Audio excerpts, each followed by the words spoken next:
Keeping it real, keeping it real. Keeping it real, keeping it real. Keeping it real with Reverend Laura. We believe that heaven is within us and that we experience it to the degree that we become conscious of it. Heaven is within us and we experience it to the degree that we become conscious of it. You know, it is through our play that we can experience heaven within. It is through our play that we experience more joy, more wonder, and a deep connection with the divine. And so, starting for this month of May, this topic of play, the title for this week is Playing Twister with God. Now, I have to tell you, when I first saw the title of this talk, I said to myself, there is no way I am using that title. I mean, come on, Playing Twister with God? Who in the world thought this up? In fact, I even called my dear friend Reverend Jeffrey Ryan, who is the chair of the theme committee for Centers for Spiritual Living, and asked him that very question. I was immediately reminded that in those uncomfortable moments when I get stuck playing this game, it just took me right back to being a child, and I could recall the difficult times I had playing this game and the uncomfortable feelings that went along with it.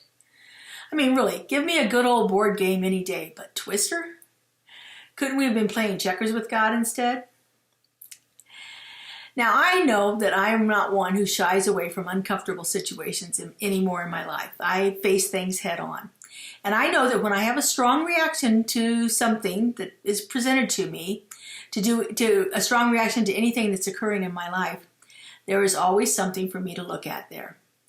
And I am truly committed to looking at things and facing them head on. I'm always willing to look at my stuff and to go deep with where it takes me. So here we are this week, playing Twister with God. Now, for those of you that have never played Twister before or can't remember how the game goes, it's a game you play with your bodies on a vinyl mat that has rows of colored dots.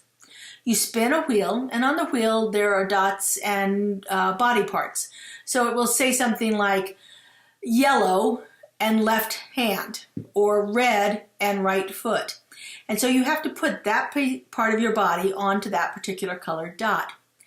The goal of the game is to be able to find a dot with the correct body part without letting any other body part touch the ground, without falling down, without slipping off the mat, or in some other way injuring yourself. You lose the game when you fall, and the winner is the one who completes all the moves without breaking any of those rules. Now, in order to play Twister successfully, there are certain things that you have to be willing to do. First off, you have to engage with your entire being in the act of playing Twister. It is physical. At times you are balancing on one hand and one foot with your back arched in and your derriere in the air. It is completely mental. You are trying to outwit your opponent and find the spot that is perfect for you that also forces them into a disadvantaged situation. And like most games of competition, it can be quite emotional. It is almost impossible not to find yourself laughing hysterically as you contort your body into these many different positions. Physical, mental, spiritual, full body game.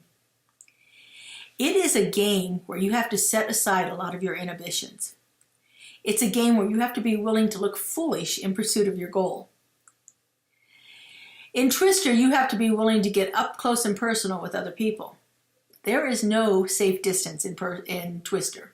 No personal space. In Twister, you are likely to find yourself with your head under someone else's leg and your nose in their armpit. That's just the nature of the game. It is intimate, to say the least. And finally, when you're playing Twister, you have to be willing to not take it too seriously, to look for the fun and to look for the joy in the experience. Now, how is this like being in a relationship with the divine? Getting to know the indwelling presence is a full body experience. There's an intellectual pursuit that we have to engage in just to understand the basics of it. All of the study, the reading, the comprehension of the nature of God, it's critical to begin to understand how it functions and our relationship with it. There are tangible physical feelings we get when we know that it is working through us. There are those moments when we've been touched so deeply by an experience that we've had that we can actually feel it in our bodies. And there are those moments when we feel like we've been slapped upside the head by a 2x4, as we have taken some kind of spiritual awakening. We've had some kind of spiritual awakening happening to us, and it is truly body jarring when it happens. And there's, of course, a wide range of emotions that go along with cultivating a relationship with God. Anything from anger to wonder and everything in between. Having a rich and deep connection with the divine can spontaneously bring us to tears or make us sing out with the deepest joy possible. Keeping it real with Reverend Laura.